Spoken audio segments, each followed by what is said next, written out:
fighting for the Third World.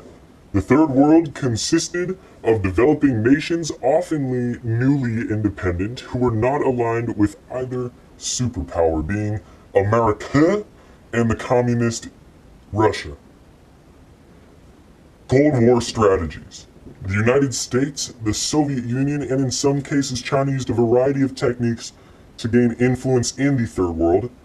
They backed wars of revolution, liberation, or counter-revolution. The US and Soviet intelligence agencies, the CIA and the KGB, engaged in various covert or secret activities, ranging from spying to assassination attempts. Bond. James Bond.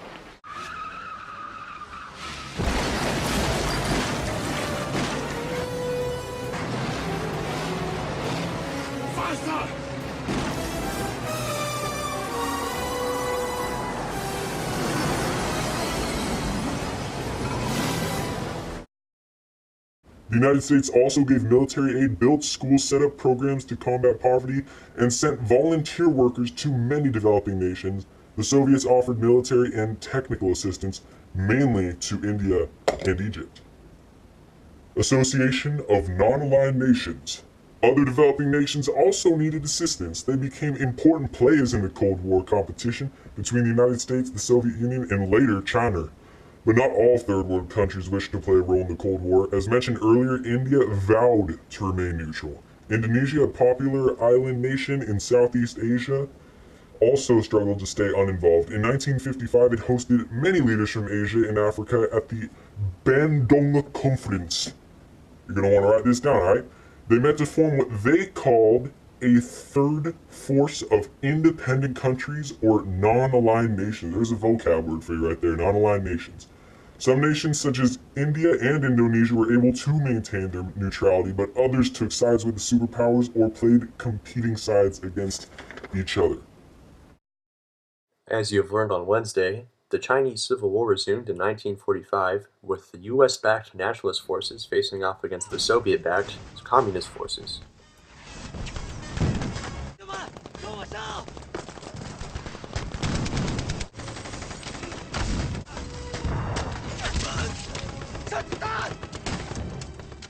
The result was communist occupation of the Chinese mainland in 1949.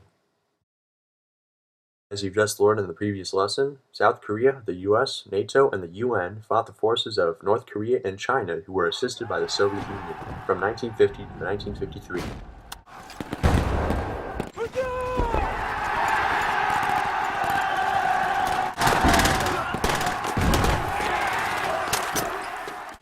And the result of the Korean War was a ceasefire with neither side gaining much territory.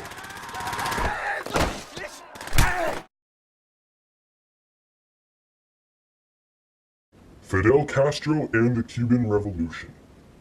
In the 1950s, Cuba was ruled by an unpopular dictator, Fulgencio Batista III.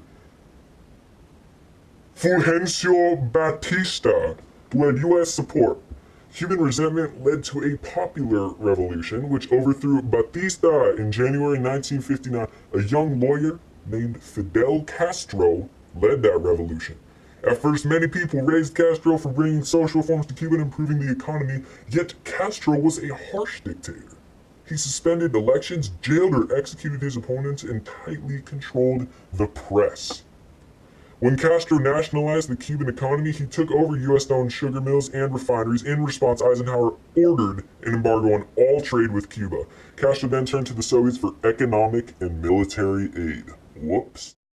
The U.S. support of Fulgencio Batista is an example of the U.S. government wanting to stop the spread of communism even if it meant backing up a dictator, even though the U.S. is pro-democracy. In 1960, the CIA began to train anti-Castro Cuban exiles. In April 1961, they invaded Cuba, landing on the Bay of Pigs. However, the United States did not provide the hoped-for air support.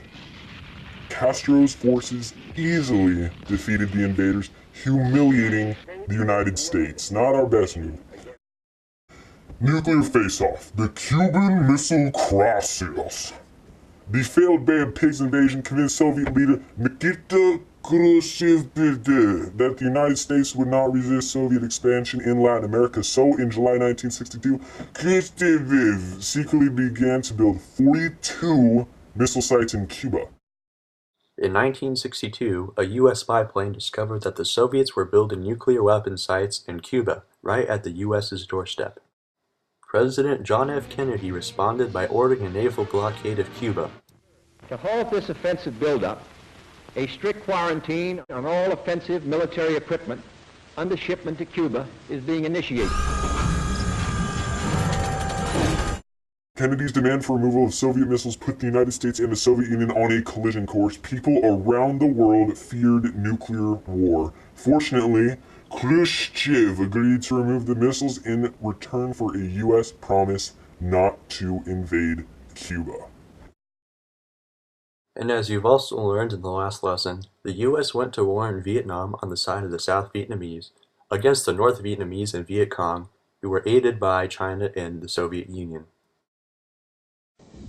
Don't you stay here! That's an order! I gotta find Bubba!